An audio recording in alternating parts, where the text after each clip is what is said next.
السلام عليكم ورحمة الله تعالى وبركاته. مرحبا بكم في قراءة صوتية جديدة دائما مع كتاب Les règles de la méthode sociologique les Émile Durkheim. Chapitre 4. Règles relatives à la constitution des types sociaux.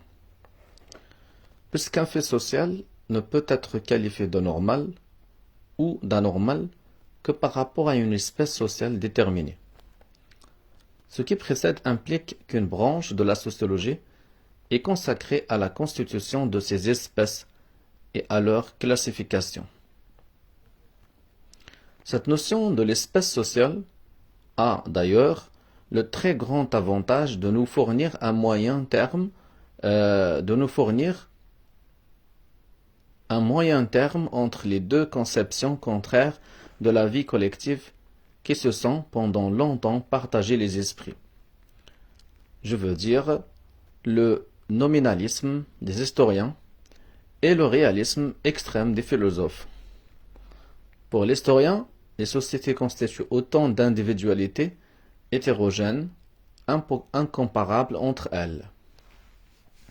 Chaque peuple a sa physionomie, sa constitution spéciale, son droit, sa morale, son organisation économique qui ne convient qu'à lui. Et toute généralisation est à peu près impossible. Pour le philosophe, au contraire, tous ces groupements particuliers que l'on appelle les tribus, les cités, les notions ne sont que des combinaisons contingentes et provisoires sans réalité propre. Il n'y a de réel que l'humanité et c'est des attributs généraux de la nature humaine que découle toute l'évolution sociale. Pour les premiers, par conséquent, l'histoire n'est qu'une suite d'événements qui s'enchaînent sans se reproduire. Pour les seconds, ces mêmes événements n'ont de valeur et d'intérêt que comme illustration des lois générales qui sont inscrites dans la constitution de l'homme et qui dominent tout le développement historique.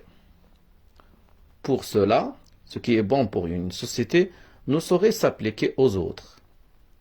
Les conditions de l'état de santé varient d'un peuple à l'autre et ne peuvent être déterminées théoriquement. C'est affaire de pratique, d'expérience, de tâtonnement. Pour les autres, elles peuvent être calculées une fois pour toutes et pour le genre humain tout entier. Il semblait donc que la réalité sociale ne pouvait être l'objet que d'une philosophie abstraite et vague ou de monographies purement descriptives.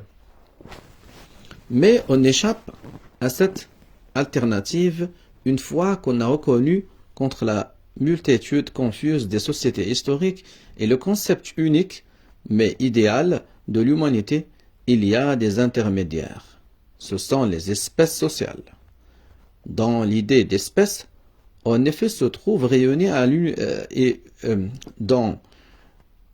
dans l'idée d'espèce, en effet, se trouve réunie et l'unité qui exige toute recherche vraiment scientifique et la diversité qui est donnée dans les faits, puisque l'espèce se retrouve dans la même chez tous les individus qui en font partie, et que d'autre part les espèces diffèrent entre elles.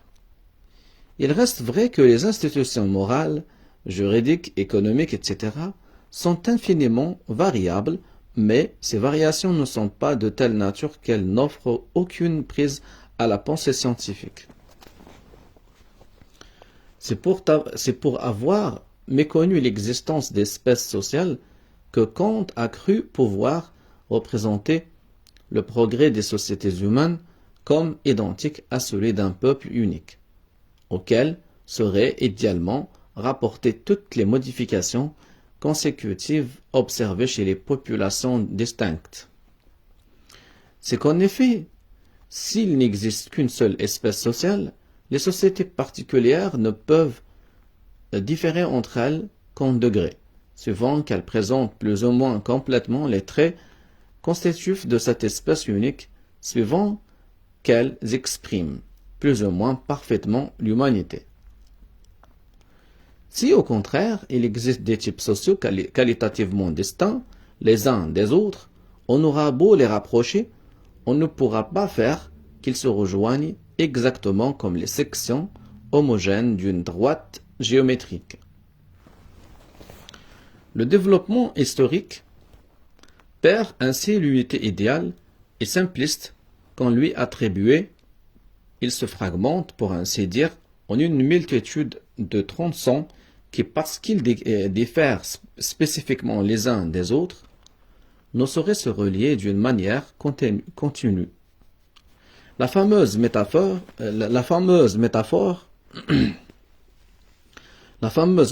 de Pascal, reprise depuis par Kant, se trouve désormais sans vérité. Mais comment faut-il s'y prendre pour constituer ces espèces?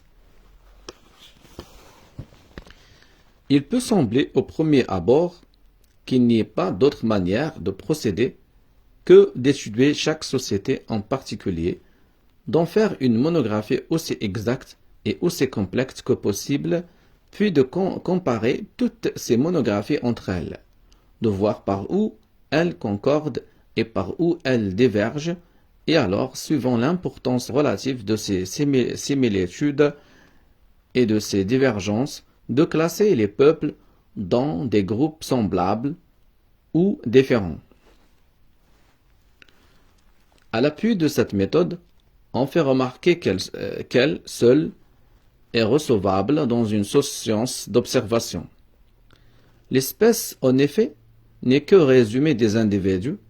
Comment donc la constituer si l'on ne commence pas par décrire chacun d'eux et par le décrire tout entier? N'est-ce pas une règle de ne s'élever au général qu'après avoir observé le particulier et tout le particulier? C'est pour cette raison que l'on a voulu parfois ajourner la sociologie jusqu'à l'époque indéfiniment éloignée où l'histoire, dans l'étude qu'elle fait des sociétés particulières, sera parvenue à des résultats assez objectifs et définis pour pouvoir être utilement comparés. Mais, en réalité, cette circonspection n'a de scientifique que l'apparence. Il est inexact, en effet, que la science ne puisse instituer des lois qu'après avoir passé en revue tous les faits qu'elles expriment, ni former de genre qu'après avoir décrit dans leur intégralité les individus qu'ils comprennent. La vraie méthode expérimentale tend plutôt à substituer aux faits vulgaires qui ne sont démonstratifs qu'à condition d'être très nombreux et qui par suite ne permettent que des conclusions toujours suspectes d'effets décisifs ou cruciaux, comme disait Bacon, qui par eux-mêmes et indépendamment de leur nombre ont une valeur et un intérêt scientifique. Il est surtout nécessaire de procéder ainsi quand il s'agit de constituer des genres et des espèces, car faire l'inventaire de tous les caractères qui appartiennent à un individu est un problème insoluble. Tout individu est un infini, et l'infini ne peut être épuisé. S'en tiendra-t-on aux propriétés les plus essentielles? Mais d'après quel principe fera-t-on le triage? Il faut pour cela un critère qui dépasse l'individu et que les monographies les mieux faites ne sauraient par conséquent nous fournir. Sans même pousser les choses à cette rigueur, on peut prévoir que plus les caractères qui serviront de base à la classification seront nombreux, plus aussi il sera difficile que les diverses manières dont ils se combinent dans les cas particuliers présentent des ressemblances assez franches et des différences assez tranchées pour permettre la constitution de groupes et de sous-groupes définis. Mais quand même, une classification serait possible d'après cette méthode. Elle aurait le très grand défaut de ne pas rendre les services qui en sont la raison d'être. En effet, Elle doit, avant tout, avoir pour objet d'abréger le travail scientifique en substituant à la multiplicité indéfinie des individus un nombre restreint de types. Mais elle perd cet avantage si ces types n'ont été constitués qu'après que tous les individus ont été passés en revue et analysés tout entier. Elle ne peut guère faciliter la recherche si elle ne fait que résumer les recherches déjà faites. Elle ne sera vraiment utile que si elle nous permet de classer d'autres caractères que ceux qui lui servent de base, que si elle nous procure des cadres pour les faits à venir. Son rôle est de nous mettre en main des points de repère auxquels nous puissions rattacher d'autres observations que celles qui nous ont fourni ces points de repère eux-mêmes.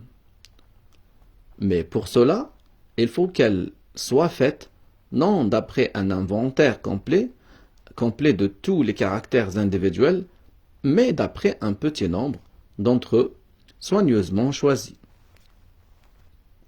Dans ces conditions, elle ne servira pas seulement à mettre un peu d'ordre dans des connaissances toutes faites, elle servira à en faire. Elle épargnera à l'observateur bien des démarches parce qu'elle le guidera. Ainsi, une fois la classification établie sur ce principe, pour savoir si un fait est général dans une espèce, il ne sera pas nécessaire d'avoir observé toutes les sociétés de cette espèce. Quelques-unes suffiront. Même dans bien des cas, ce sera assez d'une observation bien faite. De même que souvent une expérience bien conduite suffit à l'établissement d'une loi. Nous devons donc choisir pour notre classification des caractères particulièrement essentiels. Il est vrai qu'on ne peut les connaître que si l'explication des faits est suffisamment avancée. Ces deux parties de la science sont solidaires et progressent l'une par l'autre. Cependant, sans entrer très avant dans l'étude des faits, il n'est pas difficile de conjecturer de quel côté il faut chercher les propriétés caractéristiques des types sociaux. Nous savons en effet que les sociétés sont composées de parties ajoutées les uns aux autres. Puisque la nature de toute résultante dépend nécessairement de la nature du nombre des éléments composants et de leur mode de combinaison, ces caractères sont évidemment ceux que nous devons prendre pour base et on verra en effet dans la suite que c'est d'eux que dépendent les faits généraux de la vie sociale. D'autre part, comme ils sont d'ordre morphologique, on pourrait appeler morphologie sociale la partie de la sociologie qui a pour tâche de constituer et de classer les types sociaux.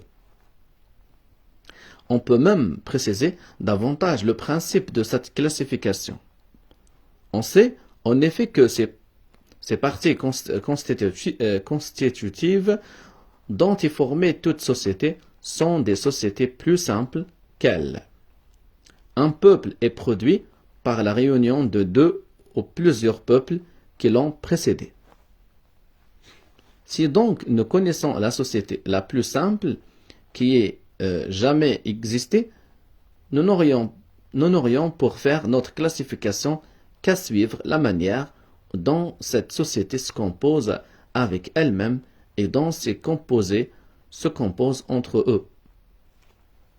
M. Spencer a fort bien compris que la classification méthodique des types sociaux ne pouvait avoir d'autres fondements. Nous avons vu, dit-il, que l'évolution sociale commence par de petits agrégats simples, qu'elle progresse par l'union de quelques-uns de ces agrégats en agrégats plus grands et qu'après s'être consolidés, ces groupes s'unissent avec d'autres semblables à eux pour former des agrégats encore plus grands. Notre classification doit donc commencer par des sociétés du premier ordre, c'est-à-dire du plus simple. Malheureusement, fin de la citation de Spencer. Malheureusement, pour mettre ce principe en pratique, il faudrait commencer par définir avec précision ce que l'on entend par société simple. Or, cette définition, non seulement M. Spencer ne la donne pas, mais il la juge à peu près impossible. C'est ce que, en effet, la simplicité, comme il l'entend, consiste essentiellement dans une certaine grossièreté d'organisation. Or, il n'est pas facile de dire avec exactitude à quel moment l'organisation sociale est assez rudimentaire pour être qualifiée de simple. C'est affaire d'appréciation. Aussi, la formule que l'on donne est tellement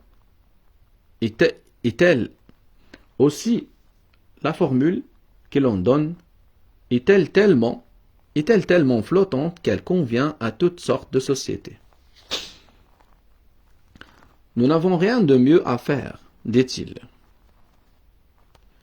que de considérer comme une société simple celle qui forme un tout non assujetti à un autre et dont les parties coopèrent avec ou sans son centre régulateur en vue de certaines fins d'intérêt public. Là, c'était la citation de Spencer. Émile Durkheim cite Spencer. Donc, nous n'avons rien de mieux à faire, dit-il, ça veut dire Spencer, que de considérer comme une société simple celle qui forme un tout non assujetti à un autre et dont les parties coopèrent avec ou sans centre régulateur en vue de certaines fins d'intérêt public. Donc ça, c'était la définition de la société simple par Spencer, Herbert Spencer. Mais il y a nombre de peuples qui satisfont à cette condition. Il en résulte qu'ils confondent un peu au hasard, sous cette même rubrique, toutes les sociétés les moins civilisées. On imagine ce que peut être, avec un pareil point de départ, tout le reste de sa classification. On y voit rapprocher, dans la plus étonnante confusion, les sociétés les plus disparates. Les Grecs homériques, mis à côté des fiefs du 5e siècle et au-dessous des Bushunas, des Zoulous et des Fidjiens. La confédération athénienne à côté des fiefs de la France du 8e siècle et au-dessous des Iroquois et des Araucaniens. Donc il donne des exemples des sociétés, des tribus, on va dire. Il a donné des exemples. Le mot de simplicité n'a de sens défini que s'il signifie une absence complète de parties. Par société simple, il faut donc entendre toute société qui n'en renferme pas d'autres, plus simple qu'elle, qui non seulement est actuellement réduite à un segment unique, mais encore qui ne présente aucune trace d'une segmentation antérieure. La horde, telle que nous l'avons définie ailleurs, répond exactement à cette définition. C'est un agrégat social qui ne comprend et n'a jamais compris dans son sein aucun autre agrégat plus élémentaire, mais qui se résout immédiatement en individu. Alors pour Émile Durkheim, la horde, c'est la société simple. La société simple commence par ce qu'on appelle la horde. Je vais chercher dans le dictionnaire la signification de la horde. J'avais déjà cherché la signification de ce mot-là, mais je ne me rappelle pas de sa signification. Donc la horde, ça signifie quoi? Alors, on va chercher la horde. Voilà, la horde, c'est le hashd. مجموعة من الناس. حشد من الناس. Pour lui, la horde, c'est la société. Alors, la horde, je vais chercher encore. La horde, définition. Alors, la horde, tribu, troupe ou groupe d'hommes indisciplinés. Voilà. يعني جماعة من الناس اللي يعني ما عندهاش واحد الضوابط. حشد من الناس. بالنسبة له هذا هو يعني المجتمع البسيط يعني simple. La horde est telle que nous l'avons définie ailleurs répond exactement à cette définition. C'est un agrégat social qui ne comprend et n'a jamais compris dans son sein aucun autre agrégat plus élémentaire, mais qui se résout immédiatement en individu. Ceux-ci ne forment pas, à l'intérieur du groupe total, des groupes spéciaux et différents du précédent. Ils sont juxtaposés atomiquement. On conçoit qu'il ne puisse pas y avoir de société plus simple. C'est le protoplasme du règne social et par conséquent la base naturelle de toute classification. Voilà donc بالنسبة لإيميل دوركهيم الحشد الذي هو يجتمع من دون نظام واضح فهو يعني المجتمع الأصلي أو المجتمع البسيط لا سامبل المنطلق ولا يوجد أبسط من هذا بالنسبة له في حين أنه مهم هذه فكرة تناقش هل الأسرة هي المنطلق المجتمع هذا يعني أمر يناقش Alors il est vrai qu'il n'existe peut-être pas de société historique qui réponde exactement à ce signalement. Mais, ainsi que nous l'avons montré dans le livre déjà cité, nous en connaissons une multitude qui sont formées immédiatement et sans autre intermédiaire par une répétition de hordes. Les hordes. Hashd. Quand la horde devient ainsi un segment social au lieu d'être la société tout entière, elle change de nom. Elle s'appelle le clan. Et dans la horde, حشد من الناس حسبه quand la horde devient ainsi un segment social au lieu d'être la société عندما تصبح يعني جزء من المجتمع وليس المجتمع ككل يعني تصبح اسمها العشيرة le clan العشيرة mais elle garde les mêmes traits constitutifs. Le clan est en effet un agrégat social qui ne se résout en aucun autre, plus restreint. On fera peut-être remarquer que, généralement, là où nous l'observons aujourd'hui, il renferme une pluralité de familles particulières. Mais d'abord, pour des raisons que nous ne pouvons développer ici, nous croyons que la formation de ces petits groupes familiaux est postérieure au clan. Puis, elle ne constitue pas, à parler exactement, des segments sociaux, parce qu'elles ne sont pas des divisions politiques. إذن إيميل دوركهيم يقول بأنه بالنسبة له العشيرة تسبق الأسرة. ويعني قال كلاما هنا لم يوضح. قال بأنه يعني pour des raisons que nous ne pouvons pas développer قال pour des raisons que nous ne pouvons développer ici يعني لأسباب لا نستطيع أن نتحدث عنها هنا يعني نعتقد بأن تشكيل هذه المجموعات الصغيرة العائلية هي جاءت بعد العشيرة يعني بالنسبة له رأيه أن العشيرة هي الأسبق على الأسرة ولكن لم يوضح لم يفصل كلامه ولم يعطي أي شيء قال لك يعني لأسباب لا يتسع المجال لذكرها ومناقشتها لكن أنا بالنسبة لي كيبقى هذا رأيه يناقش لأنه هل فعلا العشيرة أسبق من الأسرة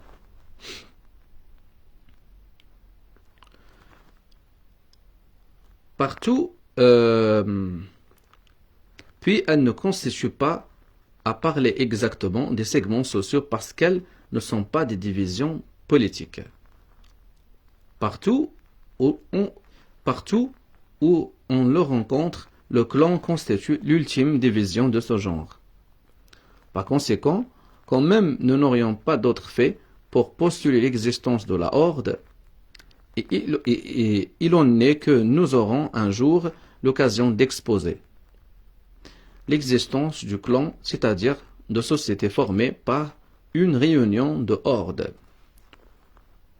nous autorise à supposer qu'il y a eu d'abord des sociétés plus simples qui se réduisaient à la horde proprement dite et faire de celle-ci la souche d'où sont sorties toutes les espèces sociales.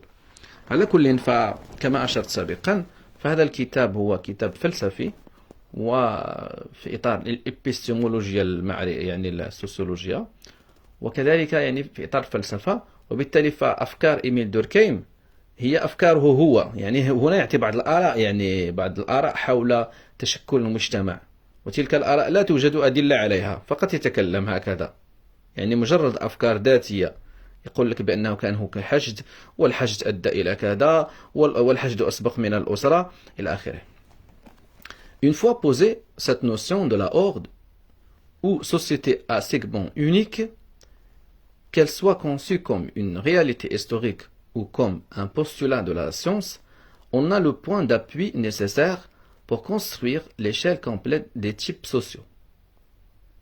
On distinguera autant de types fondamentaux qu'il y a de manières pour la horde de se combiner avec elle-même en donnant naissance à des sociétés nouvelles et pour celles-ci de se combiner entre elles. Donc voilà, donc Émile Durkheim essaie de nous montrer que à l'origine des sociétés est ce qu'on appelle la horde, puis le clan, et même pour la famille, pour lui, la famille est venue après le clan, mais ça reste à discuter. Son idée n'est pas parfaite, donc ce n'est pas, on va dire, il n'a pas montré, il n'a pas de démonstration sur ses idées, ça reste des idées à discuter. On rencontrera d'abord des agrégats formés par une simple répétition de hordes ou de clans pour leur donner leur nom nouveau, sans que ces clans soient associés entre eux de manière à former des groupes intermédiaires entre le groupe total qui les comprend tous et chacun d'eux, et sont simplement juxtaposés comme les individus de la horde. On trouve des exemples de ces sociétés que l'on pourrait appeler polysegmentaires simples dans certaines tribus iroquoises et australiennes. L'arche ou tribu kabyle, il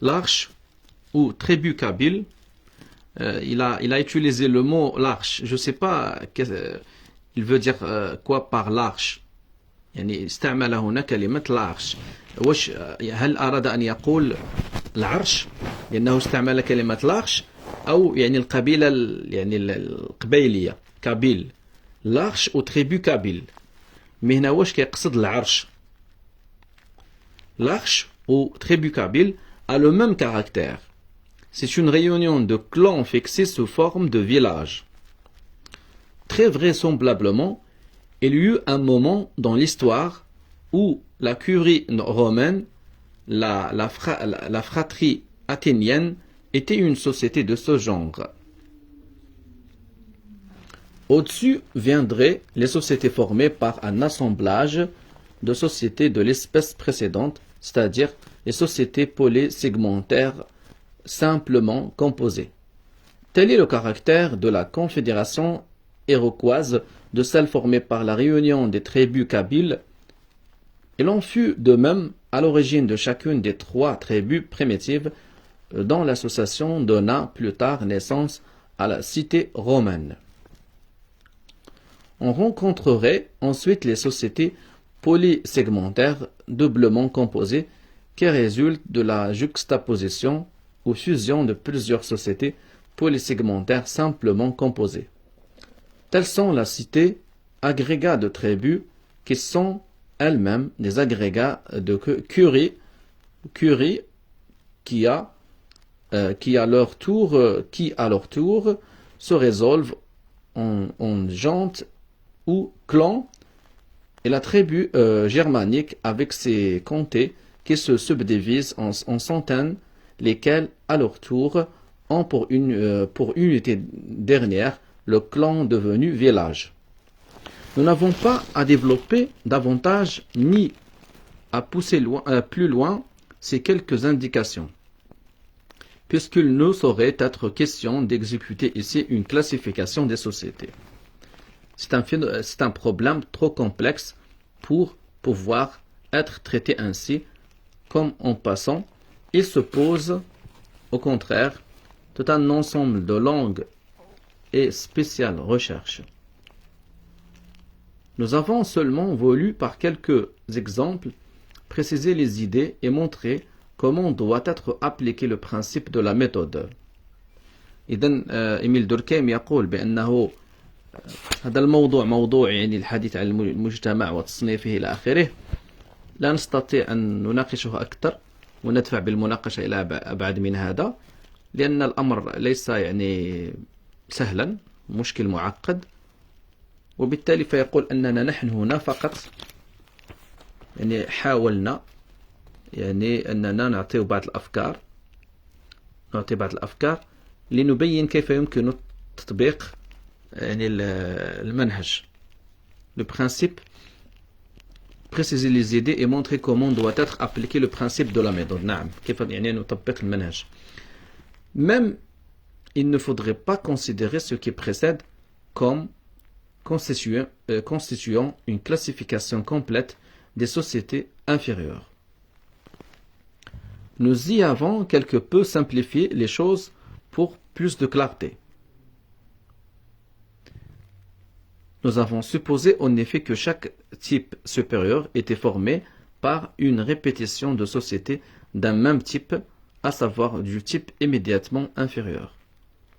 Or, il n'y a rien d'impossible à ce que des sociétés d'espèces différentes, situées inégalement ou sur l'arbre généalogique des types sociaux, se réunissent de manière à former une espèce nouvelle. On en connaît au moins un cas. C'est l'Empire romain, qui comprenait dans son sein les peuples les plus divers de nature. إذن في البداية قال بأنما يعني كنا يعني نقول بأن لا سوسيتي والمجتمعات تتشكل من مجموعة من الحشود المتشابهة فيتشكل المجتمع، ولكن يقول بأنه هذا الأمر ربما ليس صحيحا دائما، لأنه يمكن يعني أن نجد مجتمع يتشكل من شعوب مختلفة ومن حشود مختلفة إلى آخره. وأعطى مثالا بالإمبراطورية الرومانية. Mais une fois ces types constitués, il y aura lieu de distinguer dans chacun d'eux des variétés différentes selon que les sociétés segmentaires qui servent à former la société résultante gardent une certaine individualité ou bien au contraire sont absorbées dans la masse totale.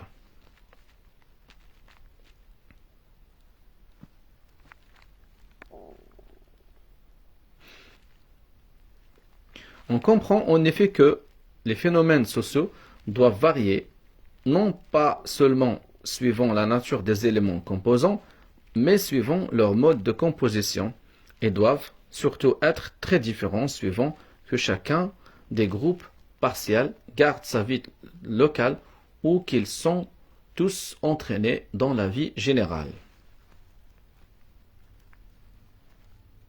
وبهذا يقول إيميل دوركهيم on comprend نفهم بأن الظواهر الاجتماعية يجب أن تتنوع ليس فقط بحسب يعني المكونات المجتمع، لأن إذا كان المجتمع يتكون من مكونات مختلفة إذن هنا يجب أن تتنوع الظواهر المدروسة، لأن المجتمع مكون من مكونات متعددة، ولكن أيضا يعني طريقة تكوينها يعني والعلاقات الموجودة بين المكونات المجتمع إلى آخره. Ils doivent surtout être très différents suivant que chacun des groupes partiels garde sa vie locale ou qu'ils sont tous entraînés dans la vie générale. نعم، يعني ظواهر اجتماعية بحسب مثلا المكون هل يعني هل المكون منصهر في المجتمع بشكل مطلق أم أن المكون يحافظ على ثقافة خاصة إلى آخره. هنا يعني إيميل دوركهيم يطرح مجموعة من الأشياء حول يعني دراسة الظواهر الاجتماعية في مجتمع متنوع وكيف يمكن أن ندرس المجتمع المتنوع. يعني أفكار مهمة جدا. C'est-à-dire suivant qui sont plus ou moins étroitement concentrés. On devra par conséquent rechercher si, à un moment quelconque, il se produit une coalescence complète de ces segments. On reconnaîtra qu'elle existe à ceci que cette composition originale de la société n'affecte plus son organisation administrative et politique. À ce point de vue, la cité se distingue nettement des tribus germaniques. Chez ces dernières, l'organisation à base de clans s'est maintenue, quoique effacée, jusqu'au terme de leur histoire, tandis que à Rome, à Athènes, les gens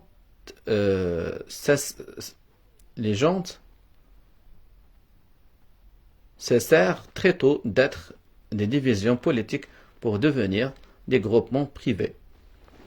À l'intérieur des cadres ainsi constitués, on pourra chercher à introduire de nouvelles distinctions d'après des caractères morphologiques secondaires. Cependant, pour des raisons que nous donnerons plus loin, nous ne croyons guère possible de dépasser utilement les divisions générales qui viennent d'être indiquées. Au surplus, nous n'avons pas à entrer dans ces détails. Et nous se fait d'avoir posé le principe de classification qui peut être énoncé ainsi. On commencera par classer les sociétés d'après le degré de composition qu'elles présentent. هنا سوف يعطي إيميل دوركهيم قاعدة يقول نبدأ. On commencera par classer les sociétés d'après leur degré de composition. نبدأ بتصنيف المجتمعات حسب درجة يعني تركيب وتكوينها qu'elle présente. En prenant pour base la société parfaitement simple, ثم نبدأ بالمجتمع البسيط simple ولا الجزء البسيط الذي ليس له ما قبله ou à segment unique. À l'intérieur de ces classes, on distinguera des variétés وداخل هذه الطبقات إلى آخره. سنميز بين يعني variétés تنوعات يعني الأشياء يعني المكونات المتنوعة des variétés différentes suivant qu'il se produit ou non une coalescence complète des segments initiaux. نعم. إذن هذه رؤية إيميل دوركهيم لكيف ندرس الظواهر الاجتماعية في المجتمعات. لأن هذا الفصل اسمه règles relatives à la constitution des types sociaux. يعني قواعد المرتبطة بتكوين les types sociaux أنواع الاجتماعية أو المجتمعات إلى آخره دراسة المجتمع. Ces règles répondent implicitement à une question que le lecteur s'est peut-être posée en nous voyant parler d'espèces sociales comme si l'on avait, sans en avoir directement établi l'existence. Cette preuve est contenue dans le principe même de la méthode qui vient d'être exposée. Nous venons de voir en effet que les sociétés n'étaient que des combinaisons différentes d'une seule et même société originale. إذن يقول إيميل دوركهيم رأينا بأن المجتمع أو المجتمعات ما هي إلا يعني تركيبات ومزج يعني بين مختلف أو مزج يعني لوحدة في الأصل اللي هي تسمى المجتمع الأصلي. وفي الحقيقة إيميل دوركهيم يرى بأن المجتمع الأصلي هو الوحدة الأصلية للمجتمع هي لا أورد الحشد مجموعة من الناس يعني كوحدة أساسية. ولكن هذه المسألة تناقش هل فعلا مجموعة من الناس حشد من الناس هو أصل المجتمع وتشكيل المجتمع. هل المجتمع تشكل بهكذا بمجموعة من الناس هكذا أم المجتمع تشكل بالرجل والمرأة أي بالأسرة؟ كيف تشكل المجتمع؟ يعني هذه تبقى أسئلة للتأمل. Or, un même élément ne peut se composer avec lui-même et les composés qui en résultent ne peuvent à leur tour se composer entre eux que suivant un nombre de modes limité, surtout quand les éléments composants sont peu nombreux, ce qui est le cas des segments sociaux. La gamme des combinaisons possibles est donc finie et par suite la plupart d'entre elles, tout au moins, doivent se répéter. Il se trouve ainsi qu'il y a des espèces sociales. Il reste d'ailleurs possible que certaines de ces combinaisons ne se produisent qu'une seule fois. Cela n'empêche pas qu'il y ait des espèces. On dira seulement dans le cas de ce genre que l'espèce ne compte qu'un individu. Il y a donc des espèces sociales pour la même raison qui fait qu'il y a des espèces en biologie. Celles-ci, en effet, sont dues à ce fait que les organismes ne sont que des combinaisons variées d'une seule et même unité anatomique. ويرجع إيميل دوركهيم لكي يقارن بين البيولوجيا والإنسان لأنه هو متأثر بالبيولوجيا وبهربرت سبنسر على الخصوص وبالنظرية التطورية وبالتالي يرجع فيقارن بين المجتمع وتشكل المجتمع ويعني كذلك les organismes يعني أعضاء الجسم إلى آخره يعني كل خلايا الجسم وأعضائه وكل ما يوجد في جسم الإنسان. يقول مثلا il y a donc des espèces sociales pour la même raison que fait qu'il y a des espèces en biologie بحال كذلك ما المجتمع أو المجتمعات الموجودة في البيولوجيا. Celle-ci en effet يعني سواء الجسم أو يعني الكائنات الأخرى. Celles-ci en effet sont dues à ce fait que les organismes ne sont que des combinaisons variées d'une seule et même unité anatomique. Toutefois, il y a à ce point de vue une grande différence entre les deux règnes. Chez les animaux, مثلا مع ذلك يقول بأن هناك اختلاف. Chez les animaux, الحيوانات, en effet, un facteur spécial vient donner au caractère spécifique une force de résistance qu'on n'ont pas les autres. C'est la génération. Les premiers, parce qu'ils sont communs à toute la lignée des ascendants, sont bien plus fortement enracinés dans l'organisme. Ils ne se laissent donc pas facilement entamer par l'action des milieux individuels, mais se maintiennent identiques à eux-mêmes, malgré la diversité des circonstances extérieures.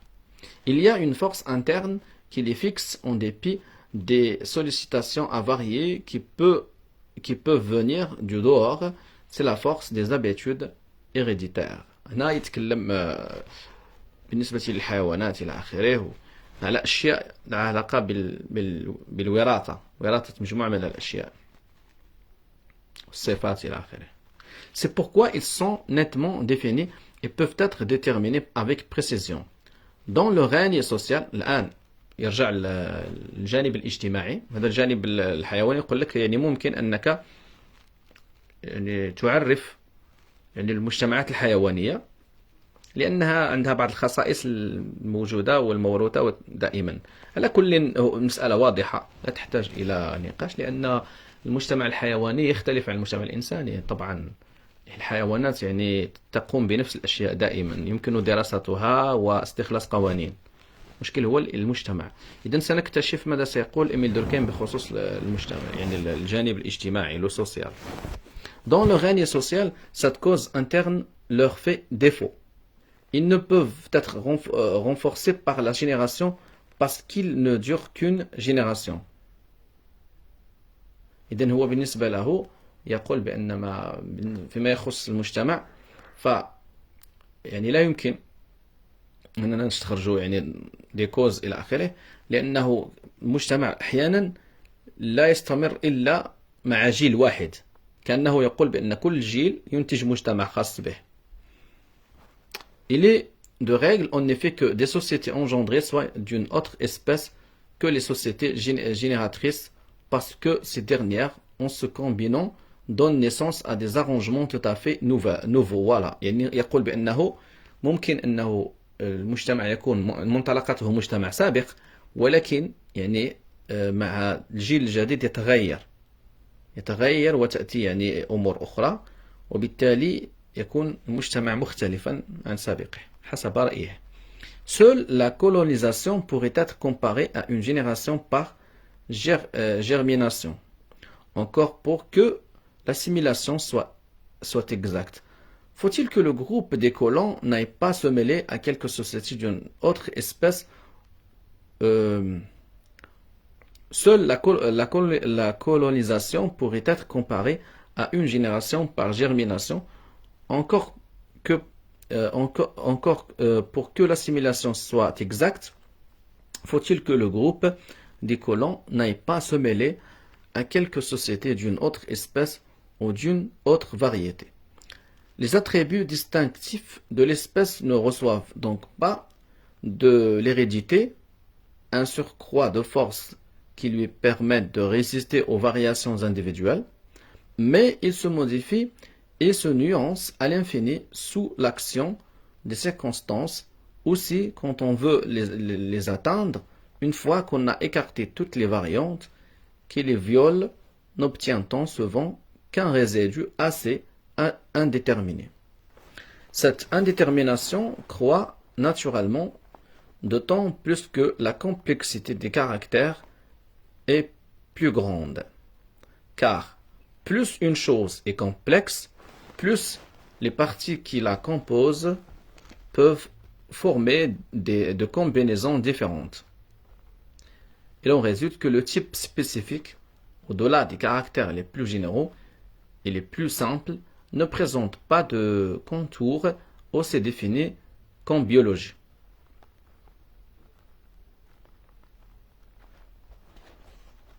إذا يقول إيميل دوركيم بالنسبة للمجتمعات الإنسانية فيما يخص التعقيد تعقيداتها وتكوينها car plus une chose est complexe يعني كلما كان الأمر أكثر تعقيدا plus les parties qui la composent يعني كلما كان كان الشيء أكثر تعقيدا كلما كانت المكونات التي تكونه يعني فيها des combinaisons تركيبات مختلفة. Il en résulte que le type spécifique au-delà des caractères les plus généraux et les plus simples ne présente pas des contours aussi définis qu'en biologie. وهنا يعني بالتالي ما تكونش عنده نفس الحدود ونفس الأشياء كما هو الحال بالنسبة للبيولوجيا. إذا هنا المجتمع الإنساني يكون أكثر تعقيدا. إذا أنهيت هذا الفصل الذي كان يعني خفيفا ظريفا. Chapitre 5 Règles relatives à l'explication des faits sociaux. قواعد المرتبطة يعني تفسير يعني الوقائع الاجتماعية les faits sociaux. لأنه هو استعمل كلمة les faits معنى ممكن ظواهر اجتماعية ولكن يعني لماذا سماها faits sociaux؟ سماها faits sociaux لأنها يعني ترى يعني يجب أن نراها مثل الأشياء. Les faits sociaux doivent être traités comme des choses حسب ما يقول إيميل دوركيم. بما أنه les faits sociaux الظواهر الاجتماعية يجب أن ندرسها كأشياء إذن سماها les faits sociaux ولم يسميها les phénomènes sociaux. رغم أنه يستعمل كلمة les phénomènes يستعملها لكن هو يعني استعمل أكثر كلمة un fait social. السلام عليكم ورحمة الله تعالى وبركاته.